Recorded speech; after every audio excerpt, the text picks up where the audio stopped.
Go ahead, Ralph. Good morning, everyone.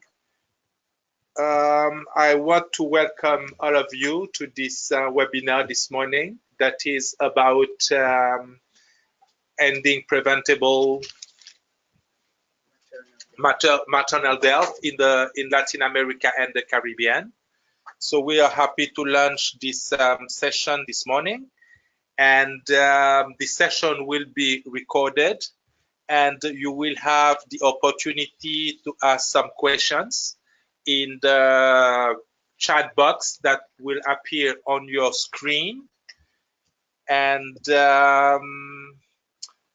we have, I will be myself leading the session. I am Dr. Ralph Midy. I work for UNICEF in the Regional Office of Latin America and the Caribbean.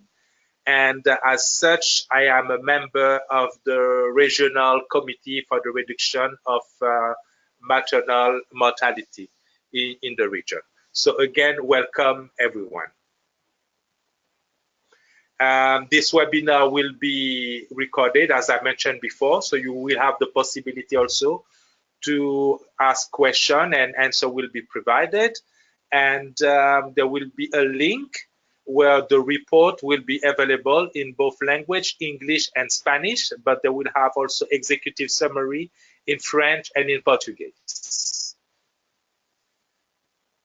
So now for the agenda, as you can see, there will be a first panelist that will be our colleague Bremen from PAHO, CLAP, and then we will have an overview from our colleague Dr. Camacho from UNFPA, and the perspective from Natalia from the Ministry of Health of Belize, and the midwife in the Caribbean, and the maternal health in the Caribbean, Dr. Affette from Jamaica, question and answer, and then we will have the closing remarks from Dr. Camacho from UNFPA.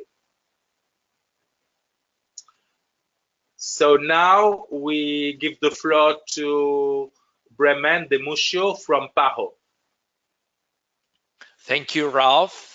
Good morning, dear colleagues. It's a pleasure to be here with all of you and sharing the panel with so distinguished colleagues. I hope this presentation could be useful for all of you.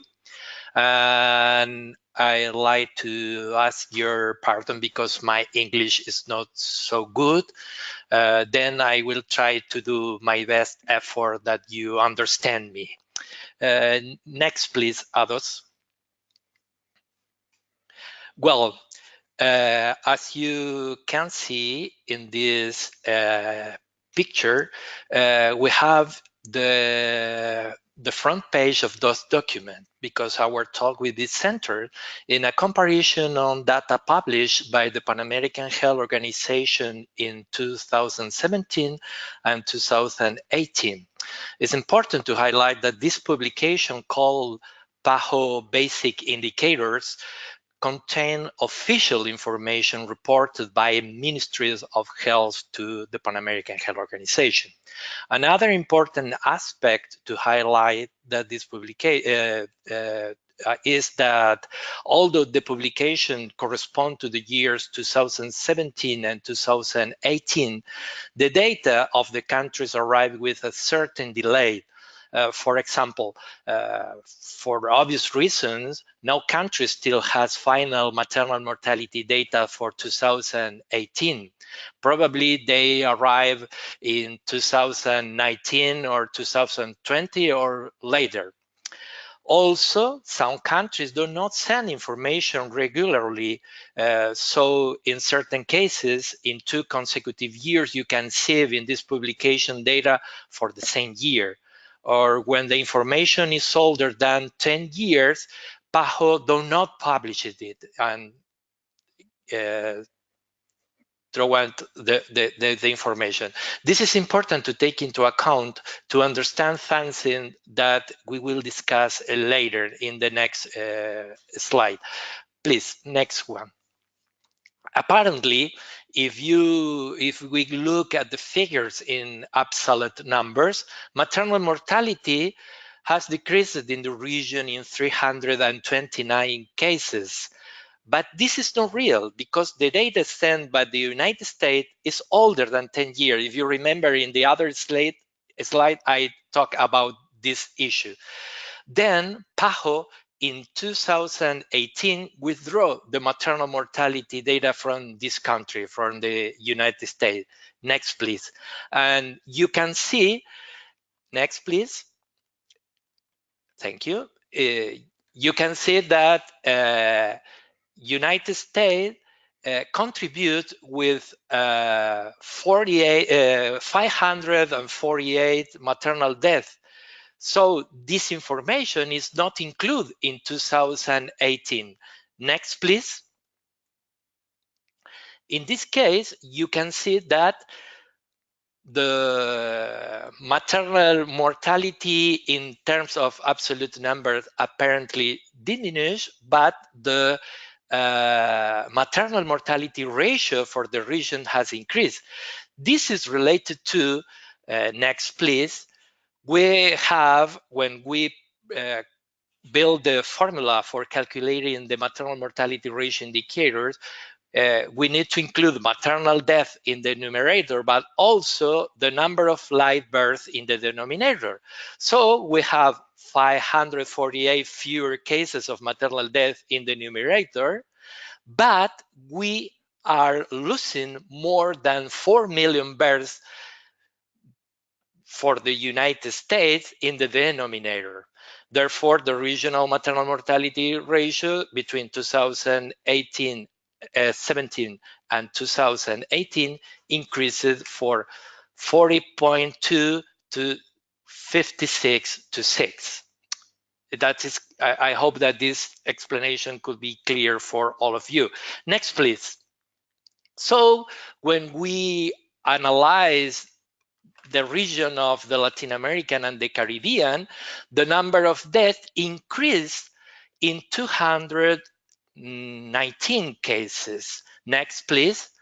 But the maternal mortality ratio increased from 58 to 58.5, which is a low increase, fortunately. Next, please. So we are doing analysis for the Latin America countries, Spanish and French-speaking countries and Portuguese-speaking countries. We have a big number of that maternal death incorporated in this group. If you remember, we have 219, but 218 are increasing in this region. Next, please. So the maternal mortality ratio also increased in Latin America.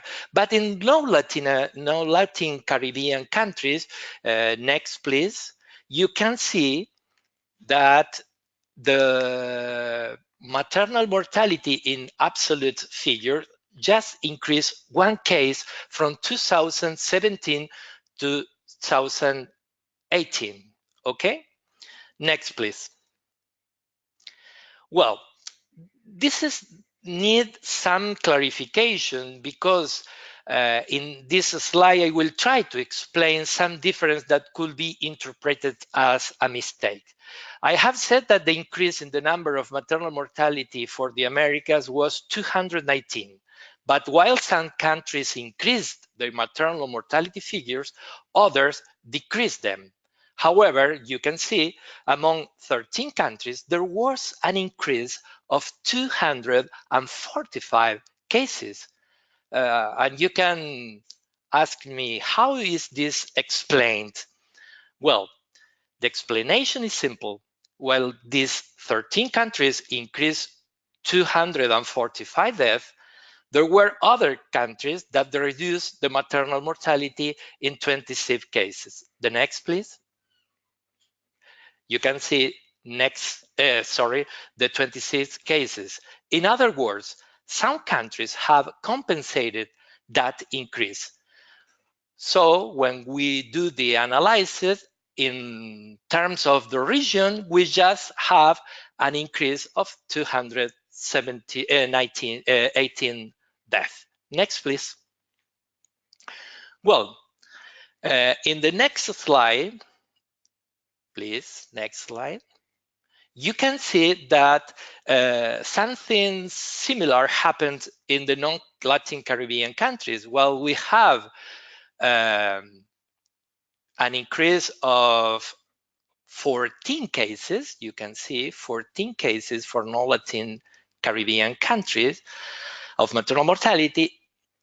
If you remember the previous slide, the balance in the sub-region was just one case. If you remember, 69 to 70.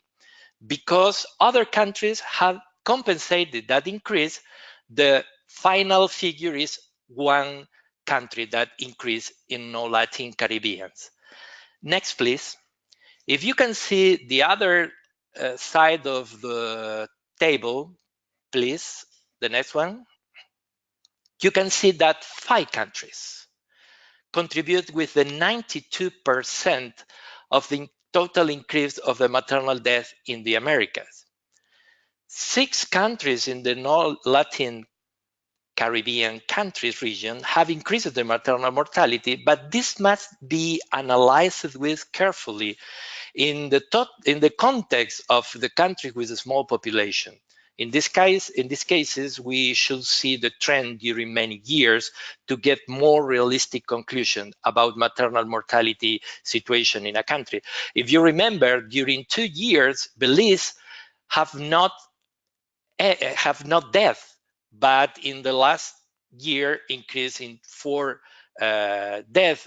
So for countries with small population, this data is not so confident, and we need to analyze in real terms the trends and not just the changes year by year. Next, please. Well, at the level of the region, we have great achievement. Even though we did not achieve the MDG 5A, the reduction of maternal mortality between the years 1990 and 2015 was extremely important. Next, please. And the other aspect that we need to take in account is that in recent years, there are warning signs which mark a change in the downward trend of maternal mortality. And this is very worrying for all of us. Next, please. To finalize, all these things happen in a scenario of new challenge, such as the SDGs, the global strategy, every woman, every child, every adolescent, at the global level, but at the regional level, the Sustainable Health Agenda for the Americas mark a new landmark for all of us, where our regional target is to achieve an MMR of 30 for the 2030. That is important to take in account. Finally, my final message is that we still have to keep our attention on maternal health. Firstly, because our achievements in the last years have not yet consolidated, and finally, because we are even farther away from ending preventable maternal mortality. Thank you very much for your time. Thank you, Bremen.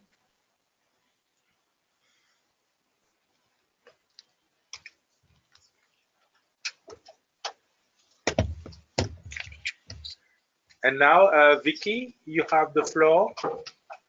Okay, thank you very much, Ralph and colleagues that are with us in this panel. I'm going to present the overview of the situation of maternal mortality and morbidity in Latin America and the Caribbean on behalf of the interagency group, the Regional Interagency Task Force for the Reduction of Maternal Mortality. The next one, please. And that has been prepared by this group, in order to reposition maternal mortality in the region.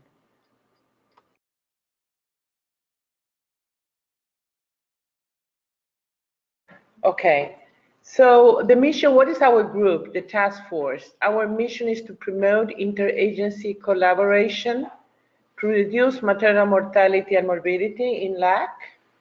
The members of the GTR are UNFPA. Actually, currently we are holding the secretariat of the group, the PAHO, WHO, UNICEF, UN Women, Salud de Mesoamerica, IDB, USAID, the World Bank, ICM, FLASOC, JPIGO, IPPF, MSH, and the interagency parliamentarian group. So what are the functions of the GTR? To strengthen interagency and institutional collaboration to improve maternal health and eliminate maternal mortality, preventable maternal mortality, to harmonize evidence-based strategies, to disseminate and build a knowledge practice based on best available evidence, to foster political and financial commitments to improve maternal health and reduce maternal mortality in the region. We are members of different alliances at the global and regional level. The PMCNH, the AWEC-LAC, Every Woman, Every Child and Adolescent Strategy Group, and the Neonatal Alliance in Latin America. The next one, please.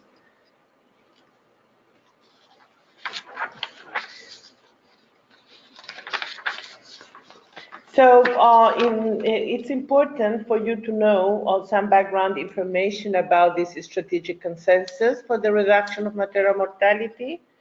In 2003, the GTR began convening a series of regional consultations led by WHO and PAHO, which at that moment were the GTR Secretariat, culminating in the signing of a strategic document and a political declaration endorsed by governments of the region entitled the Interagency Strategic Consensus for the Reduction of Maternal Morbidity and Mortality in the region, referred to as DCEI for its Spanish acronym.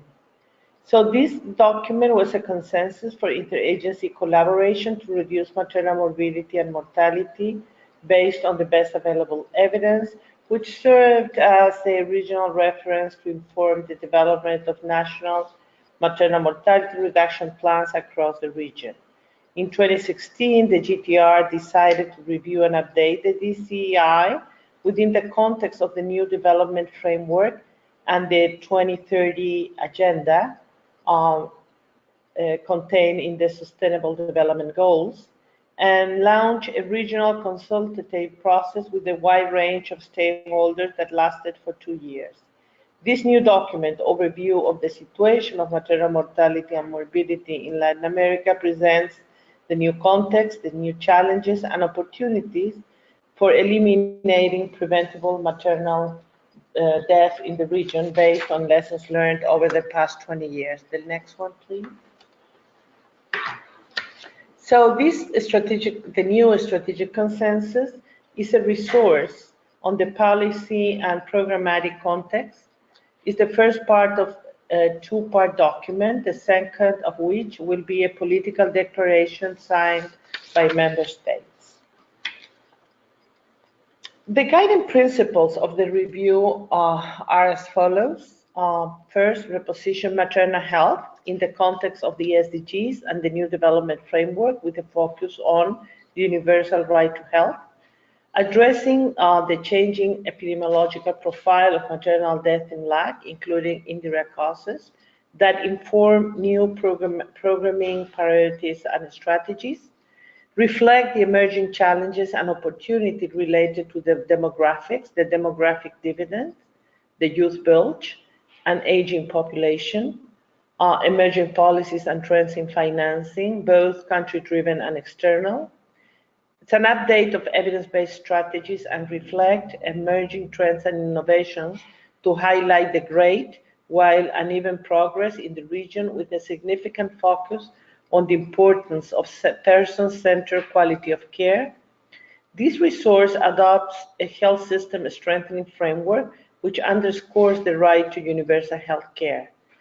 It also adopts a life cycle approach that addresses reproductive and maternal health and well-being across women's full cycle and reviews the serious challenges of inequity, including gender inequality in the region that face the most serious problems of inequity in the world. Finally, it highlights the importance of a community-driven social accountability mechanism, reproductive health or maternal mortality observatories, budget tracking, and their impact. The next one. So the context matters. We know in 2015, the maternal mortality interagency group estimated an absolute number of maternal deaths in the region to be 7,300, with uneven progress within and between countries. Countries with the MMR higher than the regional average are those with high fertility rates, high levels of poverty, and poor coverage and quality of care. While there have been important advances to reduce maternal mortality in the region, most of those deaths are preventable, and access to quality maternal care and universal access to family planning continue to be essential strategies. In LAC, the most frequent causes of maternal mortality are hemorrhage, hypertension induced by pregnancy, indirect causes, other direct causes, including complications related to unsafe abortion and sepsis. Indirect causes of maternal mortality have increased disproportionately in some countries, due in part to inadequate coverage and quality of antenatal care and the lack of access to mother contraceptive by women who do not or cannot, for health reasons, have more children, and also an increased number of unmet need for family planning, especially among adolescents, and growing problem of early adolescent pregnancy in the region. I also would like to highlight that our region also faces the challenges of an increased number of unnecessary interventions, such as C-section in the region, high prevalence in private and public sector. The next one, and a significant reduction in external donor funding in the last 10 years. So what are the key areas of this overview? Some of the key themes covered in this document, first of all, includes an overview of the new policy framework and commitments, including those endorsed at the first regional conference on population and development, the Montevideo Consensus, and its operational guidelines, which include guidelines for action on maternal mortality for national governments, ensuring the rights to health, denying a pregnant woman access to quality health services that are acceptable and affordable and of quality is a violation of a right to life, health, equity, and non-discrimination. In the past 15 years, many countries in our region have incorporated human rights principles and standards in their constitutions and laws, which explicit reference to the right to health or social protection in health as a basic principle of the health system. The concept of social determinants of health, which refers to the factors that can have a positive or negative impact on the health of individuals and communities.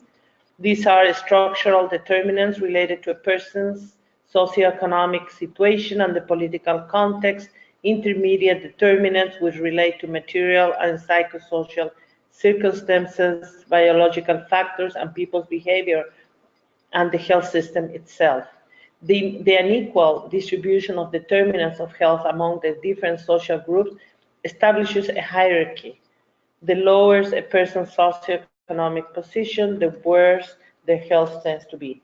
So to address inequities, we need to identify and address the needs of the most vulnerable.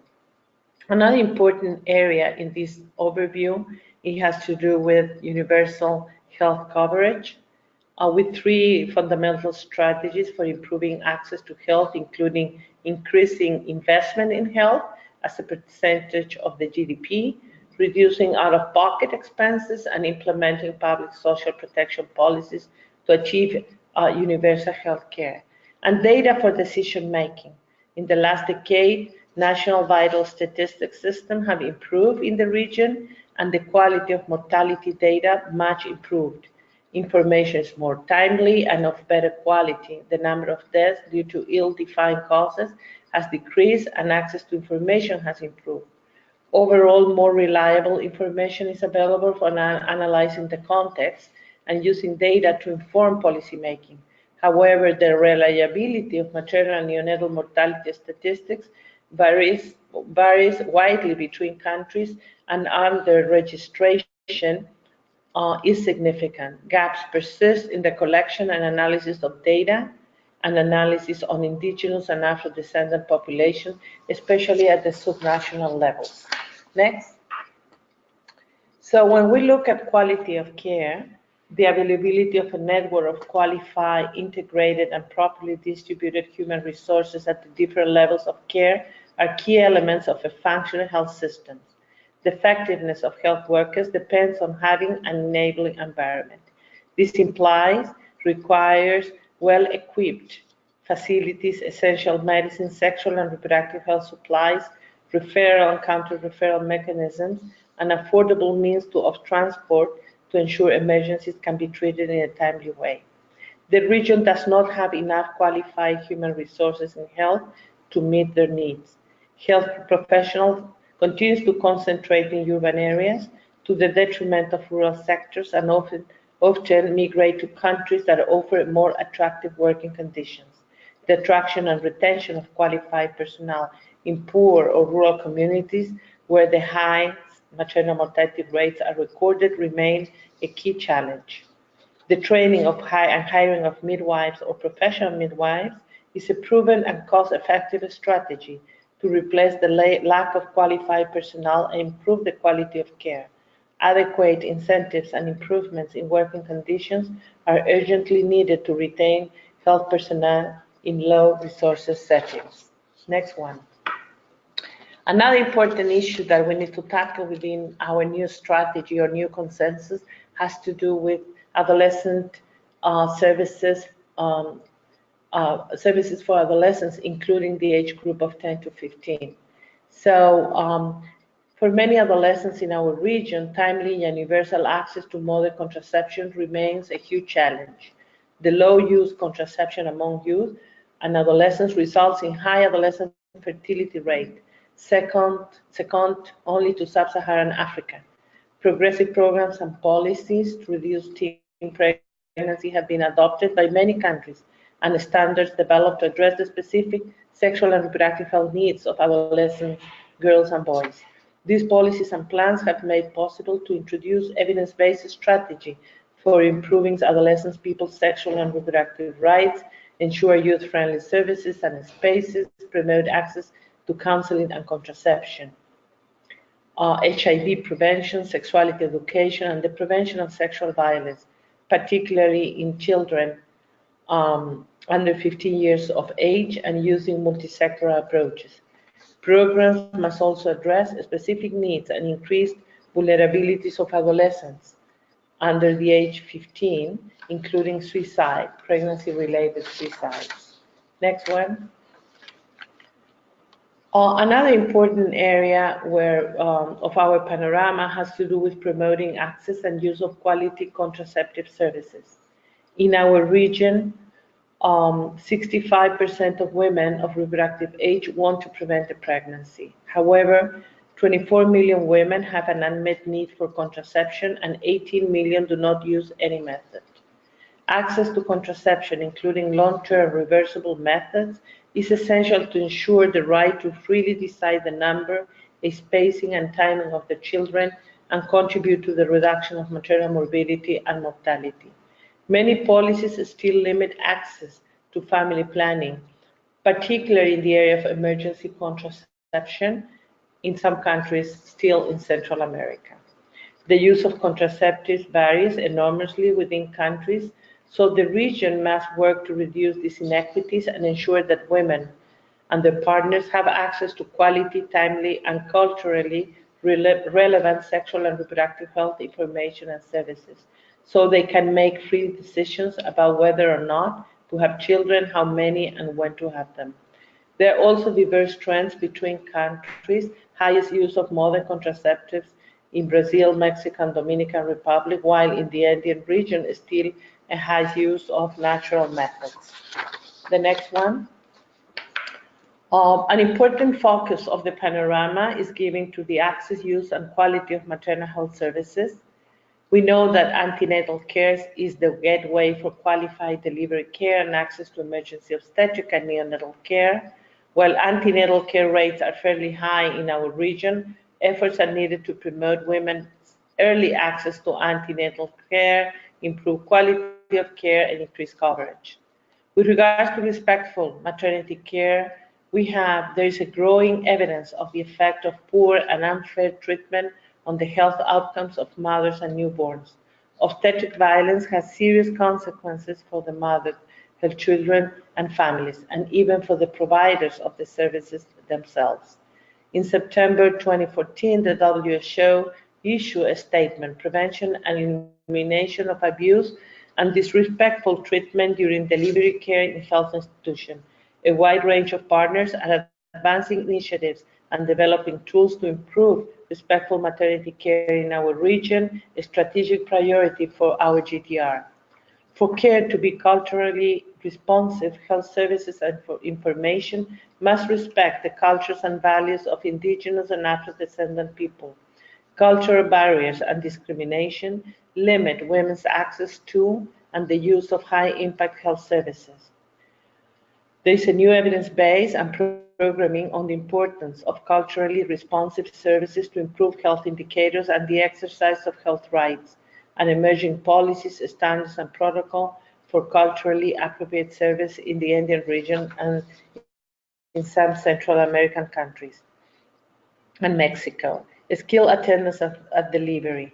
The discrepancy between the high coverage of childbirth care and the persistence of high rates of maternal mortality in several countries suggests problems with quality of services provided, while there is insufficient evidence on effective interventions to improve maternal health and reduce maternal morbidity and mortality.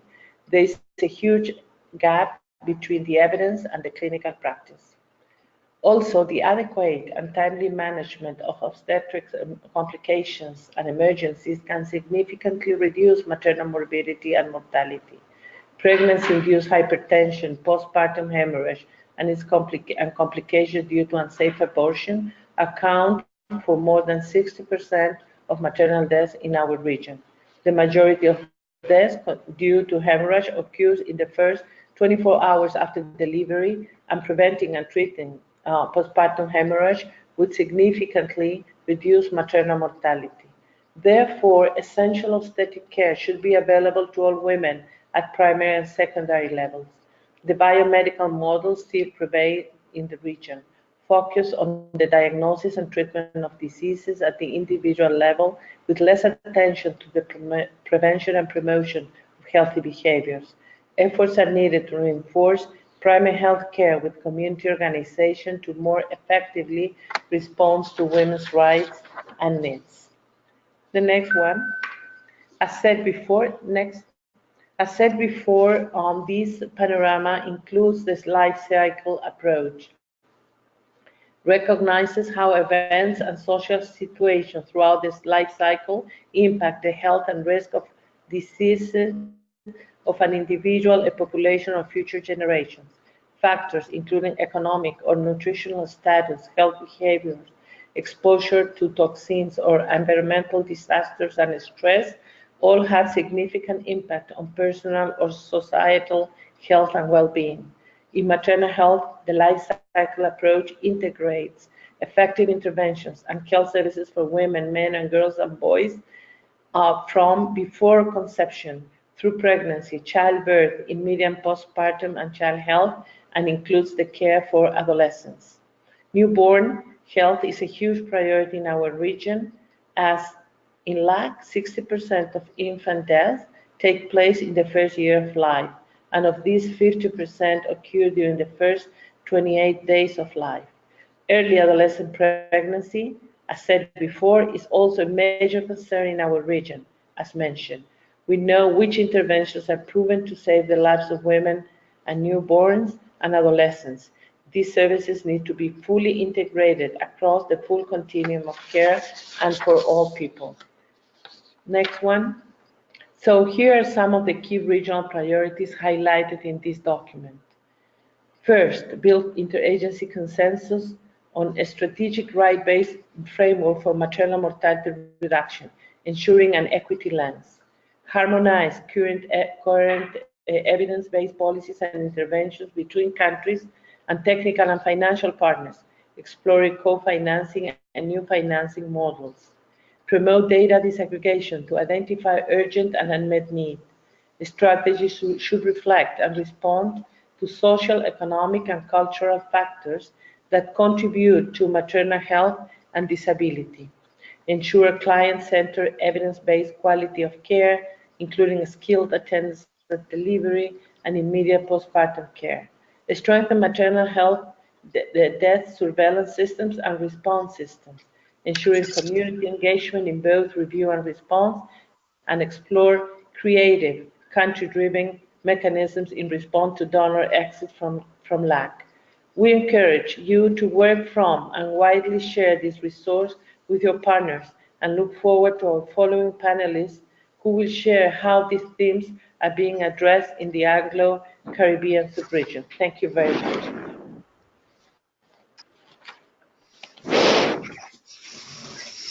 Thank you so much, Vicky, for your presentation and setting the tone, of the GTR in the work we are doing in the region. And now we will hear Dr. Beer from the Ministry of Health of Belize. Yeah, good morning, Ralph, and thanks for the opportunity to contribute to the discussion on ending preventable maternal death in the Latin American and Caribbean sub-region.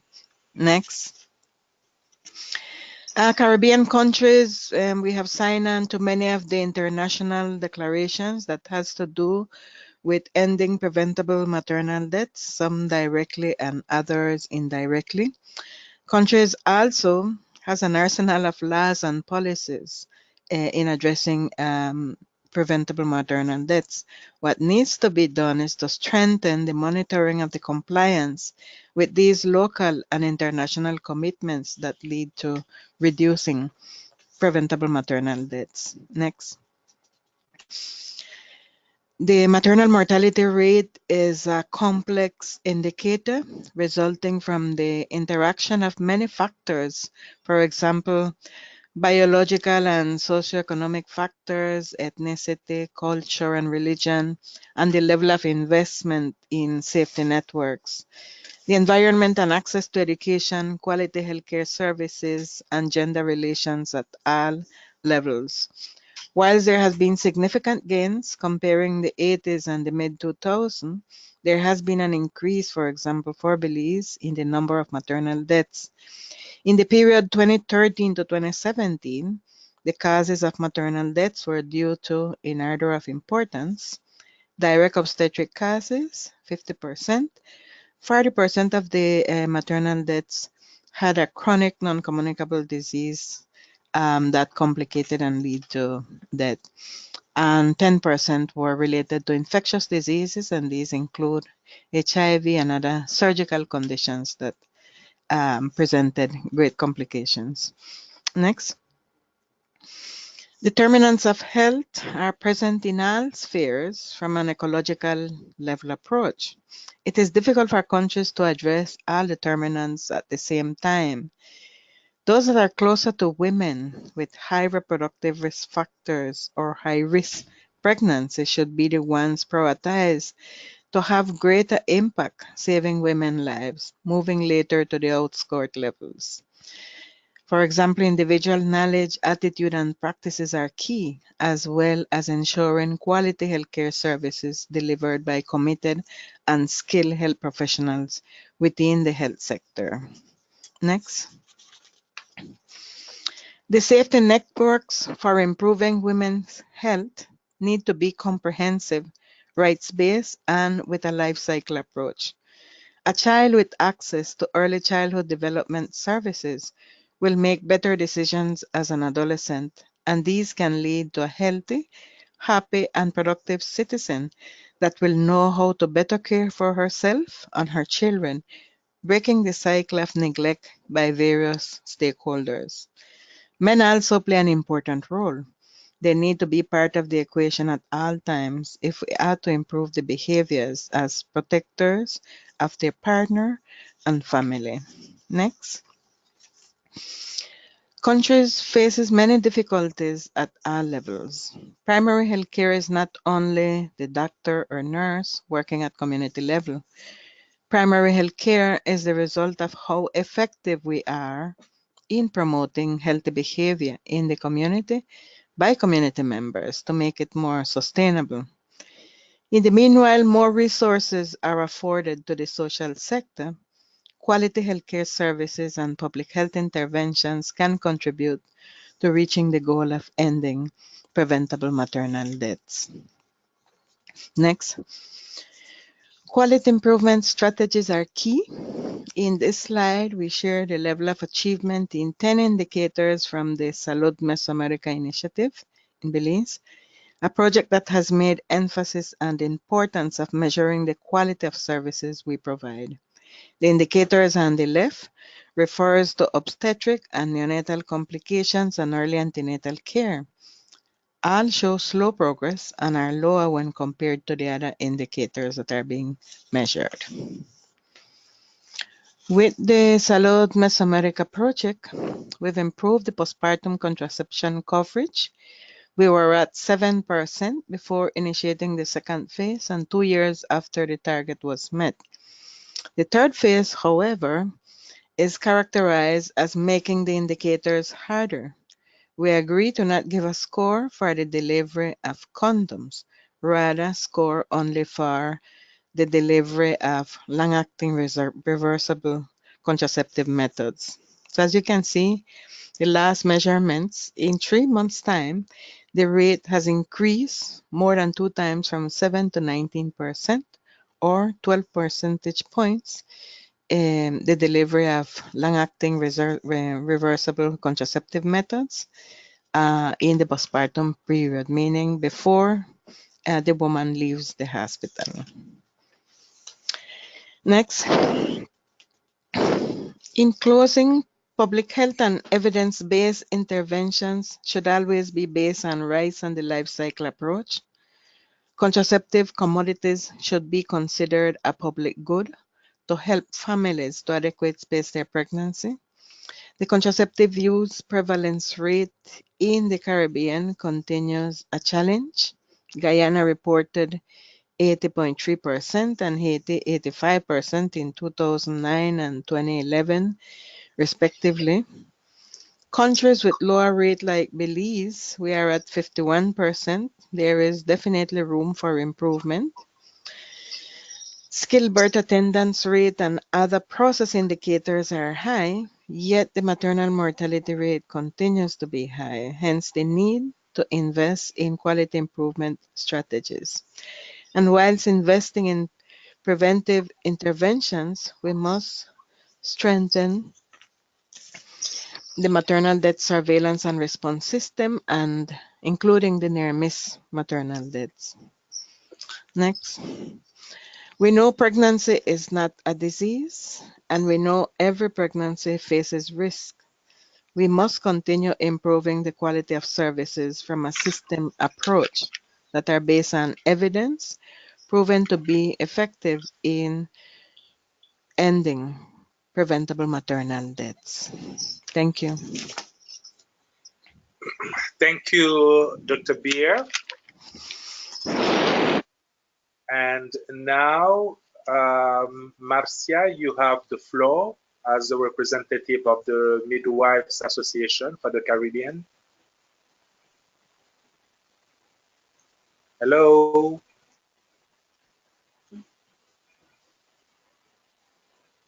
Hello. Hello. Marcia? Hello. Yes, hello. Okay, so you have the floor, Marcia.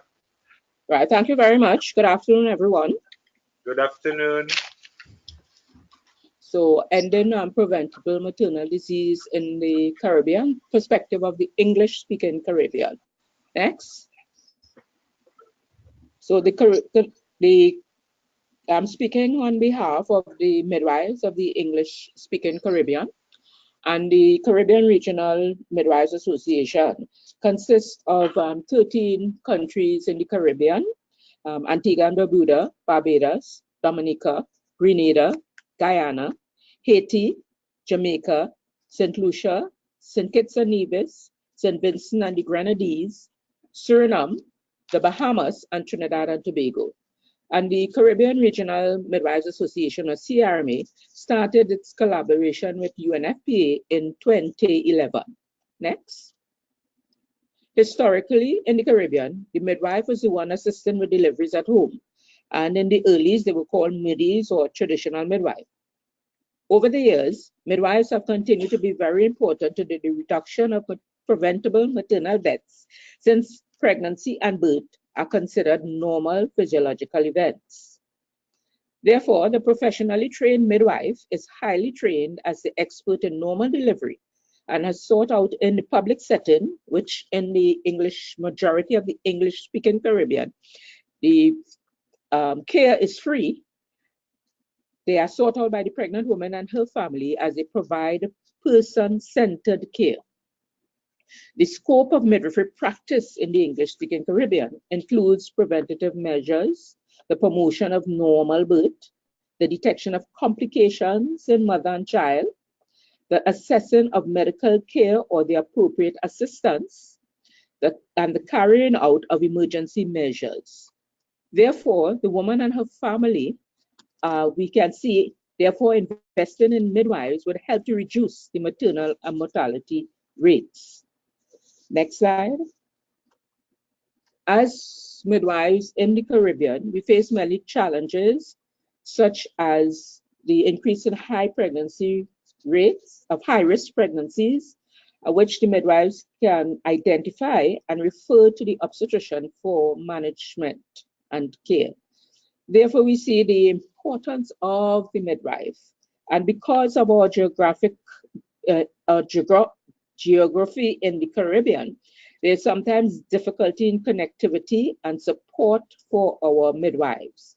With the view of training, it is a challenge, especially when we want to train. Next.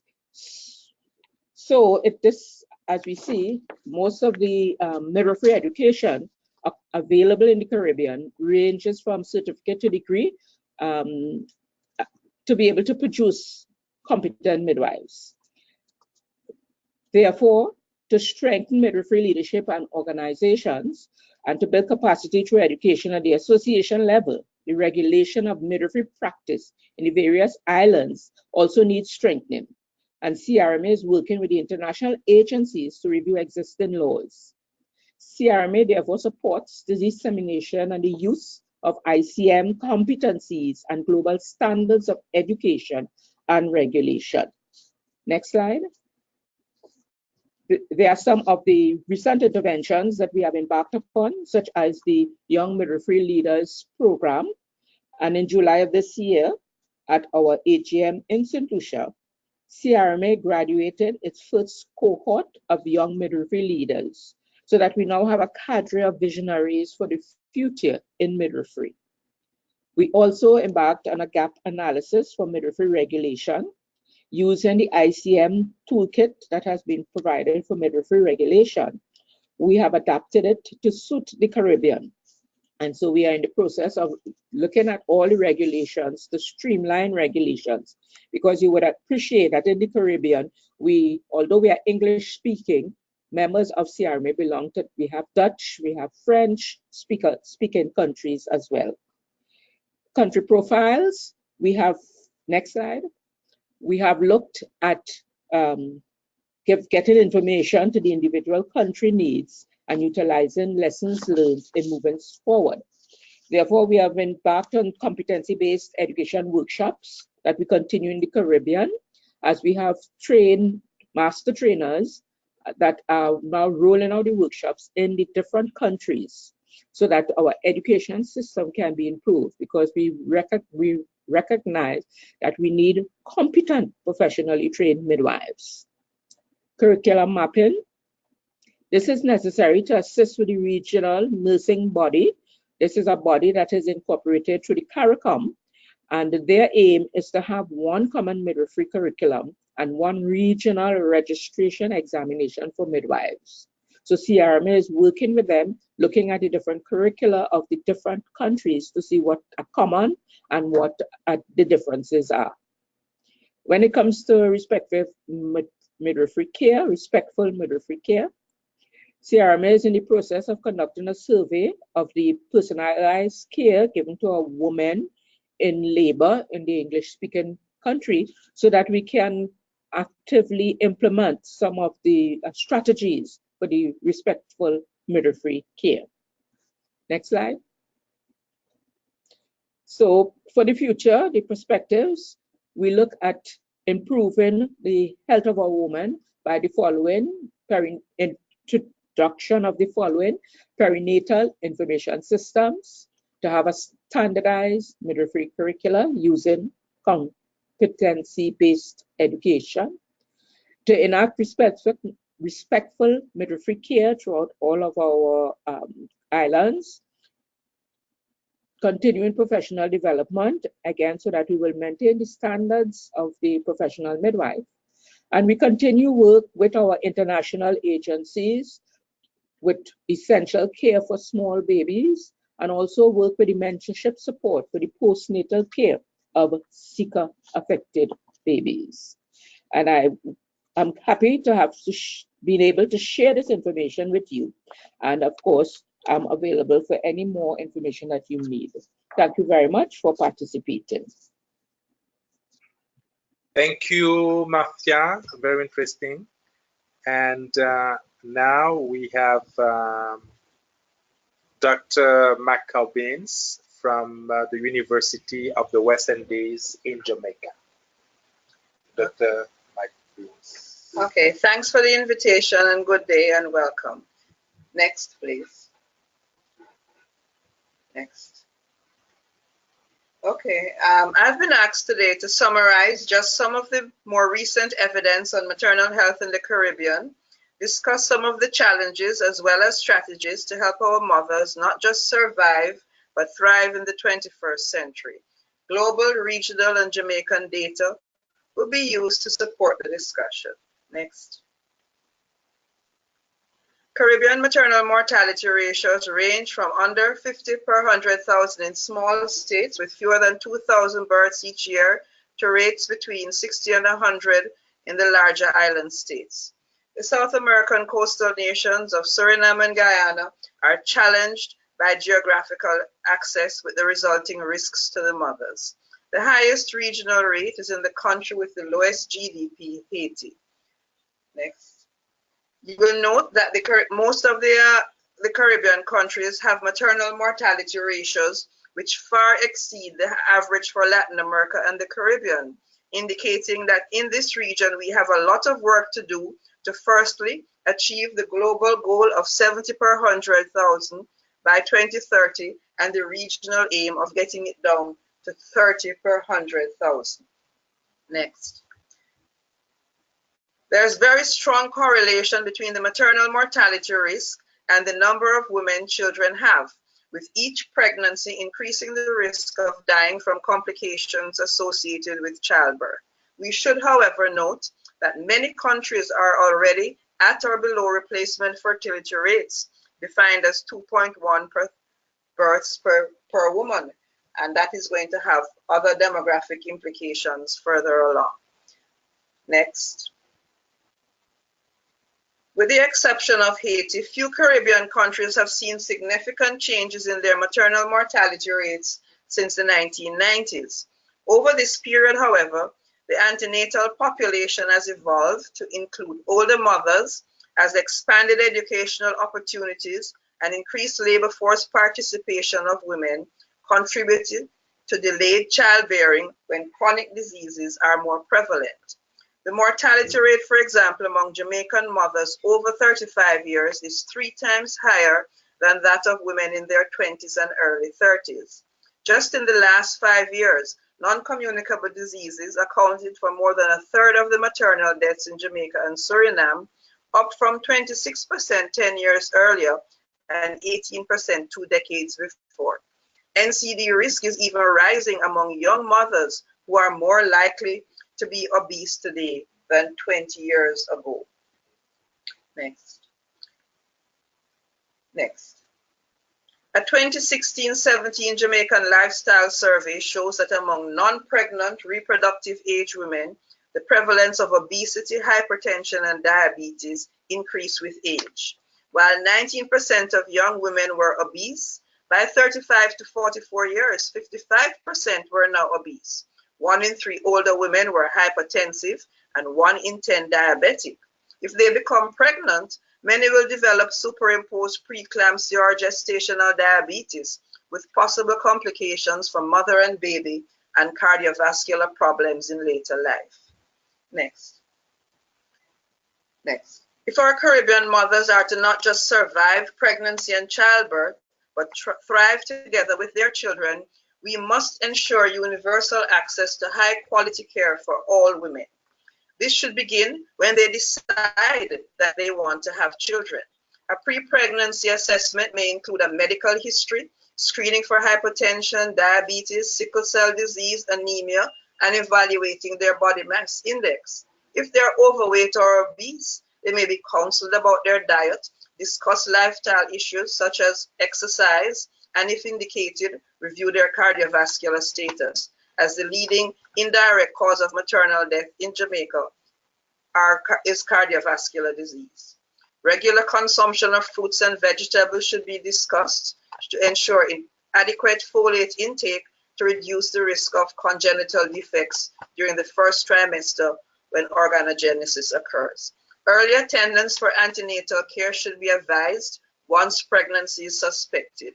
Depending on their health status, care may be shared between the community midwifery team and the hospital obstetric team. After delivery, women should be seen at 6 days and 6 weeks postpartum. Those with ongoing medical or obstetric problems should be seen at least for the first year after delivery if we want to prevent late maternal deaths. Maternal visits can coincide with infant immunizations and other well baby screening. The health team needs to ensure that all women, regardless of their social status, receive the same high quality care with extra time devoted to improving their health literacy. We should not assume that well-educated women know all about pregnancy complications, how to identify them, and when and where to seek appropriate care. A lady who had private antenatal care developed severe preeclampsia and was hospitalized. She told me she was being educated about her condition by fellow patients from public antenatal clinics. All women are vulnerable at this time and need to be treated with dignity. Disrespect can become a vicious cycle easily broken by empathy. If we try to understand why patients or their family are upset, we can calmly address their concerns. Adults don't need the naughty corner or being ignored if they cannot act right. What if the inappropriate behavior is reflecting physiological changes such as cerebral hypoxia due to an undiagnosed placental abruption? Women, including sexually active adolescents, need access to modern contraceptives to prevent unintended pregnancies. After delivery, advice and methods should be readily available to ensure adequate spacing of subsequent pregnancies. High-quality evidence care begins with a good obstetric history and blood tests to screen for and treat anemia, STIs, and HIV disease. If obese, refer according to local guidelines. With 1/3 to a half of our antenatal women obese in Jamaica, we are now developing local guidelines to prioritize who should be referred or our high-risk clinics may get overrun. At each antenatal visit, we have to screen for preeclampsia and educate about the warning signs and where to seek care if they develop. Counseling should include a clear plan for where they will deliver and how to get there when the time comes, making sure they put aside the money for the taxi fare if necessary. Some prophylactic interventions include iron and folate supplements, immunization against tetanus and influenza, especially during the winter months. I cannot overemphasize the importance of respectful maternity care. Unkind words may push women away, sometimes to their detriment. I sadly recall another woman who felt embarrassed when the midwife, maybe jokingly, chided her in the waiting room for getting pregnant within 3 months of giving birth. She never came back to antenatal clinic. When severe preeclampsia developed, she refused to seek care and died from eclampsia at home. On the positive side, a study in the archives of women's mental health reported that women who felt supported in labor more often said they immediately fell in love with their baby after birth and had more positive parenting scores at 8 months. So remember, both our words and deeds matter. Next. In closing, next one. In closing, achieving SDG 3.1 to reduce maternal mortality will be jeopardized if we do not listen to the voices of the women who sacrifice their lives to tell us we need to better address the disease profile of today's mothers. This requires research to understand our own local situation. While trying to stem the obesity epidemic, our service delivery mechanisms need to give equal weight to medical as well as obstetric care during pregnancy and after delivery, if women and their babies are to thrive together. This may require a paradigm shift towards family health, not just well baby care after birth. Many women die with prescriptions in their handbags. So we have to ensure that continuing medical care and good health is available for both mother and baby. Thank you. Next. Thank you very much. And this is the kind of happy mother and children that we love to see. Thank you, doctor. Very interesting. And so now we're opening the floor for questions from the assistant. And Martha will lead this part of the webinar. So Martha, I leave it to you now for the questions and answers. Thank you. Thank you, Ralph, and thank you everyone for joining us. I wanted to highlight to you that this is a very exciting mechanism for us to share the stories from the Caribbean. Just so that you understand, today our presenters are joining us from 6 different countries and 4 different time zones. Our representative from the Marcia from CRMA had to travel 2 hours in order to be able to join us from a site where she could actually join away from her practice and actually join through a computer. So this is very, very exciting to have us all here together, and I wanted to thank all of the presenters first for these wonderful presentations. As Ralph mentioned and Ados mentioned in the beginning, the presentations are all being recorded, and you will all receive a follow-up copy of this recording, so we certainly hope you can share with your networks. We also will now have time for a few questions, and thank you for those of you who have contributed questions through the chat box. We will have time for a number of questions. So we're going to start out with a question for Vicky Camacho as follows. And each, we encourage the presenters to make concise responses, and then we'll have an opportunity for Vicky to close at the end. The question for you, Vicky, is besides the policy changes listed in the overview report, what can be done to overcome the huge gaps in Latin America and the Caribbean on the numbers of child marriages, with high numbers of adolescent pregnancies in this context, plus meeting the needs of adolescents for contraception and safe legal abortion services, also abortion in the context of Zika? So that's a multi-pronged question, but over to you, Vicky. Thank you, Martha, and thank you for the questions. I will try to address in a very expedite way. First of all, as said during our presentation, the adolescent pregnancy remains an important challenge for our region. I want to point out that, and as Affette said, many countries are undergoing an important reduce in the total fertility rate. However, the specific fertility rate has not decreased as expected. So it's called the anomaly of Latin America and the Caribbean. You know, high fertility rate with low global fertility, general total fertility rates. That's one issue that I want to highlight. The second one has to do that adolescents in our region do not access services, contraceptive services and counseling services due to several and many barriers. The first one has to do with medical barriers. We, the providers, do not provide adolescents with the information they need, and services really don't respond to the services they need.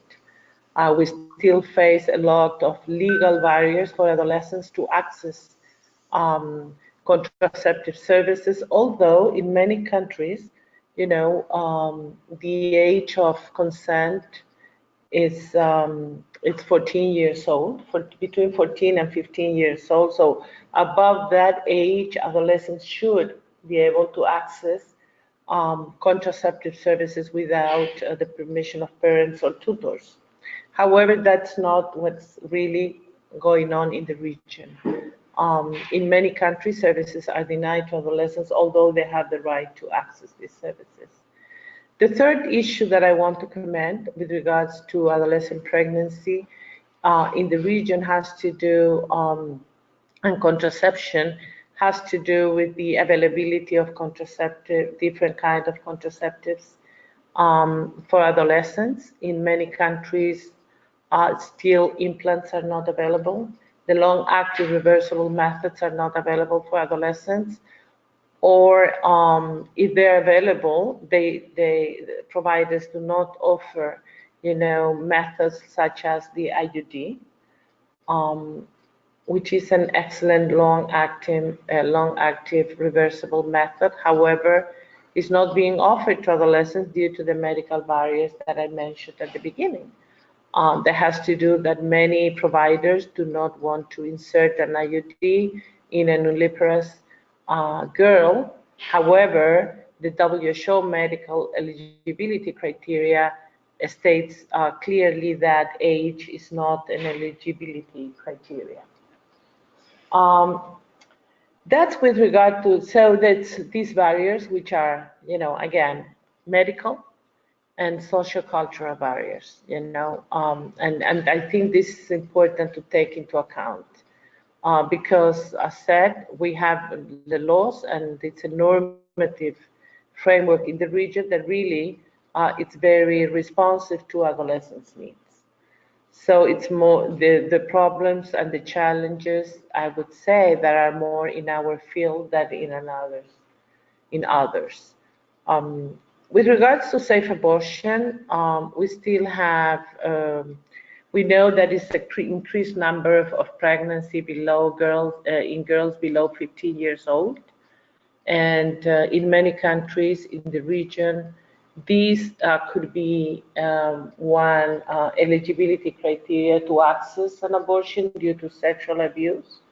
However, still in many countries, although the law is there, the normative framework is there, because only 6 countries in the region still have abortion penalized in all circumstances and situations. Chile just passed the law, you know, in 3, the abortion law in 3 causes, but still 6 more countries that face this kind of problems. And this has to do also, we have a lot of administrative barriers for girls, even if the law permits to access safe abortion services. And we are seeing this in many countries in the region. You know, the law is there, but still barriers in the health sectors, and particularly in the healthcare providers are there. The other question has to do with early marriage. We have an enormous, we thought that early marriage was not an issue in Latin America, but it is. You know, most of the countries prohibit marriage under the age of 18.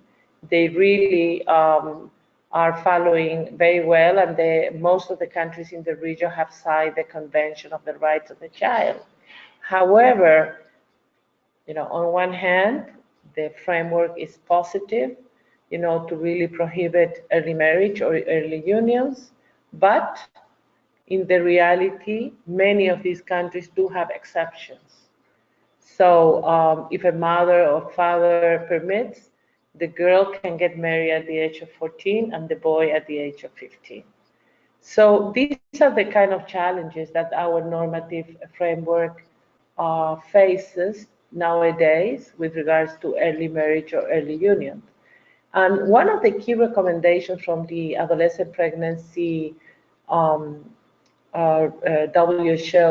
report recommendation says that early marriage should be prohibited in under all circumstances. And this is something that some of the countries are working in, really reviewing the legal frameworks and ensuring that no girl will get married or get in an early union before the age of 18 years old.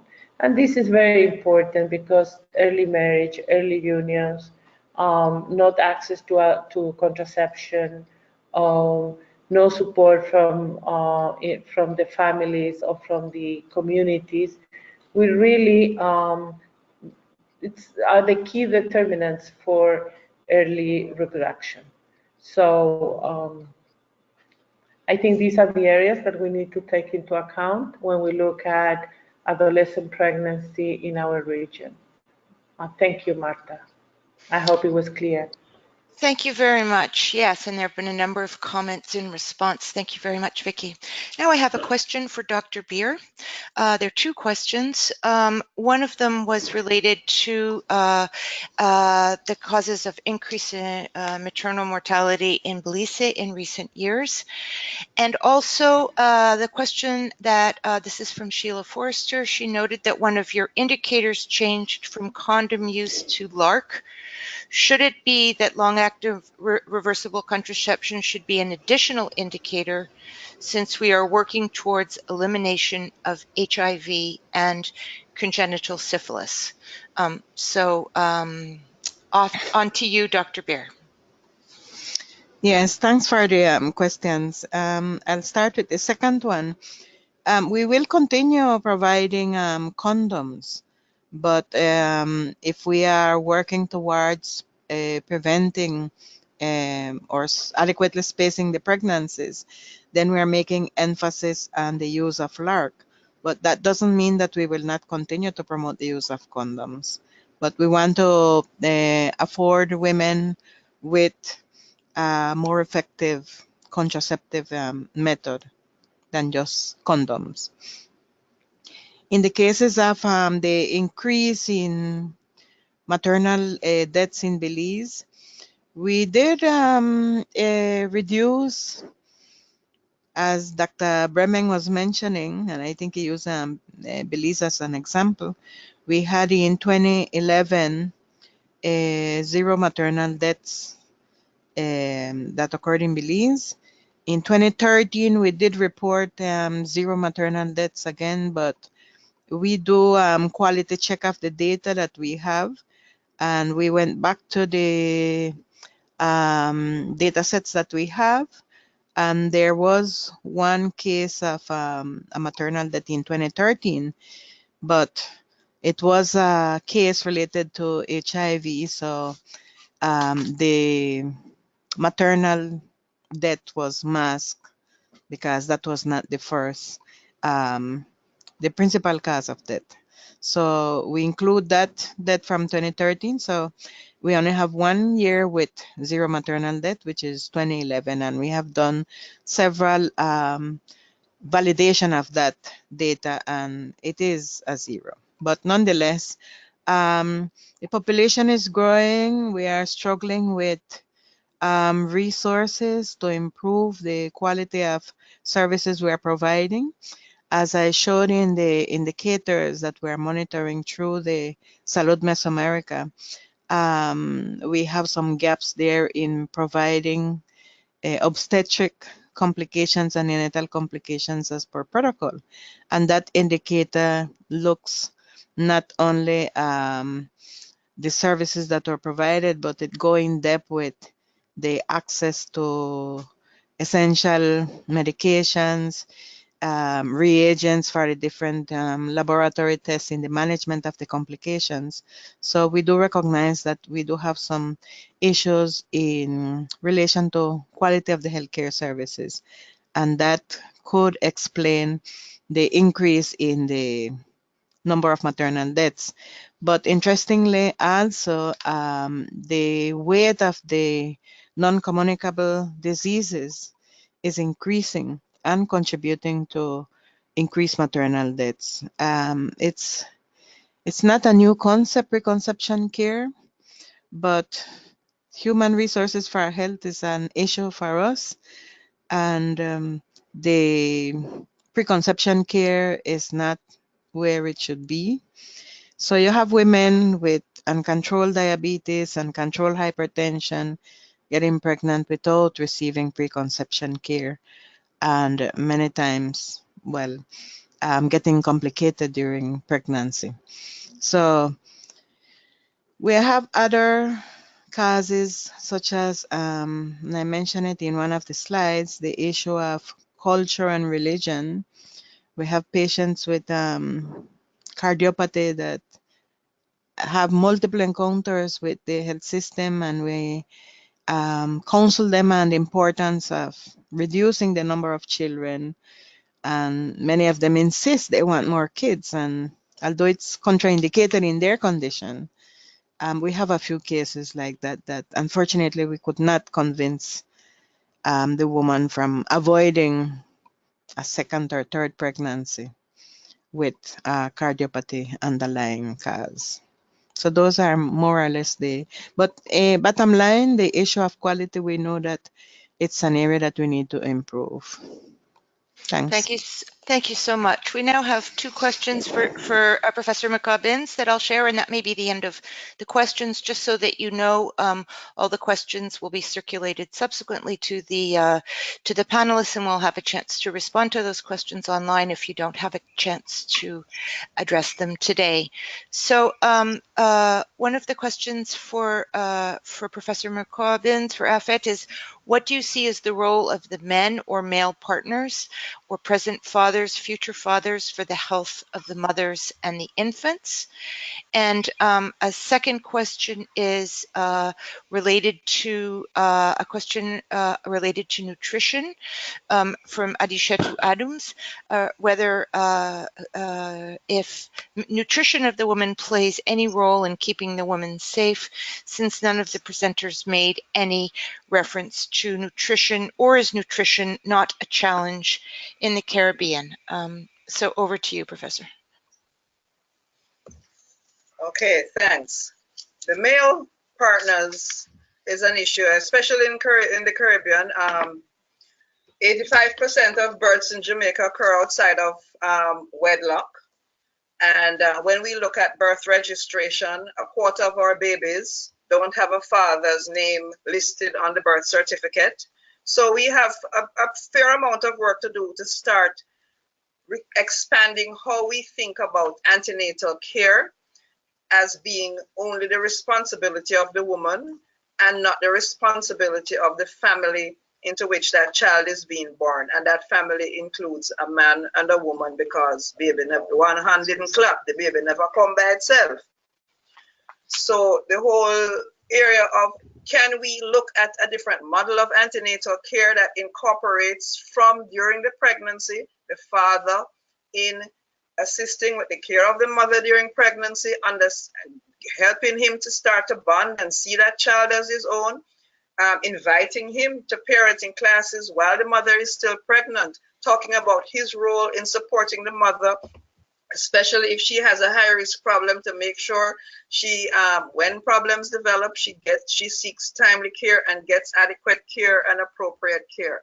But we need to start educating fathers about their role, their role as parents.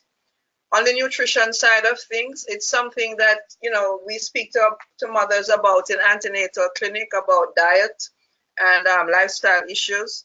We have a bigger social problem about the quality of the food. unfortunately. The cheapest food is also the worst food that's available. You know, I'm very radical. I'm about, you know, subsidizing fruits and vegetables and putting a big tax on the fast food and the high, you know, high caloric, high sugar foods. But, you know, that's for another forum. So we need to think about how we expose people to the right diet, to the right lifestyle issues, so that we're not dealing with these kinds of problems. But that is a big problem, and it goes beyond the shores of Jamaica, right around the Americas region, because obesity is a global epidemic that needs to be addressed. So it's the diet, the quality of the diet, like, you know, exercise, and all of these things need to be discussed, and, you know, more effectively. Thank you. Thank you so much. We just have about 5 more minutes left. We have some other interesting questions, but and we'll be sharing those subsequently, but we are going to need to close up for purposes of time. So I'm going to give back the mic to Vicky Camacho, Dr. Vicky Camacho, who's going to close. And we really thank you for your great questions and participation, and look forward to an ongoing dialogue here. So over to you, Vicky. Okay, thank you very much, Marta and colleagues that participated in the panel, and to all participants that were part of this webinar. Please know that you can access the report here. We're showing you in the screen. You can see where you can access the report. The presentation and the recording of the webinar will be available tomorrow on October 31st. And also the report is available in English, Spanish, French, and Portuguese, only the executive summaries. So everyone that have registered for the seminar will be able to access all the information related to this webinar. Secondly, I would like to highlight and recognize the participation of Belize, Affette from the University of West Indies, and Marcia from CRMA, because I think that these 3 great presentations show what countries are doing right now to face and to address maternal mortality. Secondly, CRMA is putting the finger in the heart, because has shared with us what midwives are doing to really advance the maternal and reproductive health agenda in the region, and how many work they have done, but also how many challenges they're still facing in the Caribbean. And Affette, I think, with a very thorough presentation about what can we do best to really improve the quality and access to maternal health and reproductive health interventions. The focus of her presentation, and I would like to really highlight some of the key interventions that she shared with us. Don't forget about family planning. It's important to have adolescent access to universal sexual and reproductive health and rights. How critical is for the Caribbean countries to address the issue of quality of care and prompt and timely response to complications, and that we need to, please do not forget about quality antenatal care, and make sure that women that face certain medical pre-existing condition do access to a specialized and quality of care interventions. And the importance also of data and how to use data to inform policies, but also to improve decision making. So we are in the Caribbean facing with an important epidemiological transition, and we need to tailor our policies, programs, and interventions to the context and the situation in the region. And the third point that I want to reflect on has to do with the work of the GTR. We as interagency group, as an interinstitutional group, including FLASOC and ICM in our group, plus other important AGOs in the region such as MSH and JPIGO, we want to stress the issue that we need to continue to put maternal mortality at the center of our health public policies and developmental policies. And I think Bremen, the Museo from PAHO alert us that if we stop doing what we have to do, maternal deaths can increase significantly in a short period of time. So we need to make sure that we continue to do what we have to do, and we have to really continue to place maternal mortality as one of the highest priorities, not only for women's health, but for the agenda of the health development agenda in our region and at the global level, and of course at the country level.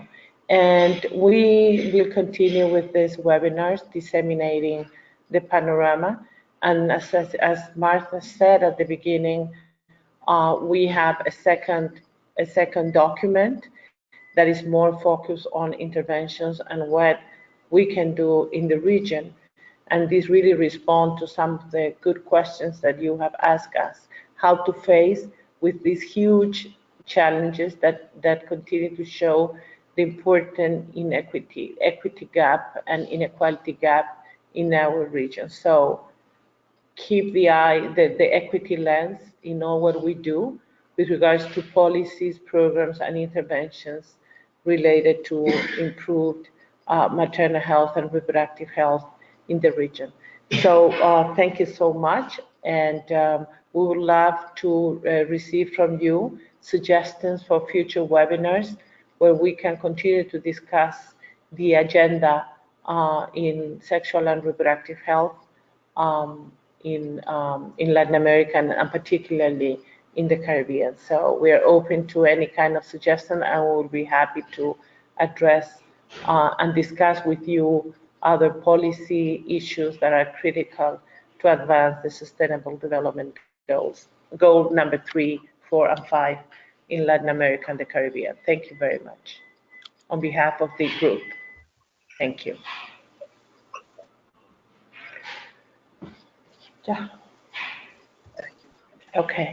Thank you, everyone.